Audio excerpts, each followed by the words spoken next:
দেখো এই ফোনটাও আমাকে গিফট করলা তুমি। আবার হ্যাঁ দাদা, আচ্ছা দেখো অ্যাকশন। আচ্ছা দেখো এই ফোনটাও তুমি গিফট করলা, যখন যেটা চাচ্ছি সেটাই আমি পাচ্ছি, তুমি আমাকে তাই দিচ্ছ। কিন্তু তোমার সাথে আমার একসাথে কবে হবে সেটা বলো। এত টেনশন করছো কেন? খুব শীঘ্রই আমরা একসাথে হব। আর তুমিই তো আমার সব, তোমার জন্য আমি সব কিছুই করতে পারি। তাই? অবশ্যই। তা আমাকে কবে বিয়ে করবে? খুব শীঘ্রই আমরা দুজন বিয়ে করতে যাচ্ছি। তাই যেন তুমি এত হয়। টেনশন করো না, খুব শীঘ্রই। আবার একটু হ্যাঁ Action. ভালো তো। আজকে কিন্তু ঘুরতে নিয়ে যাবা। তোমাকে অবশ্যই ঘুরতে নিয়ে যাবো, তুমি ছাড়া আমার আর কে আছে? ঠিক আছে। আর শোনো, তুমি আমার কাছে 5,000 টাকা চাইছিলে না? হুম।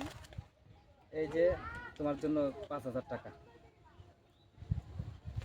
তুমি সুন্দর ড্রেস কিনে নেবা, তোমাকে নিয়ে ঘুরতে যাবো।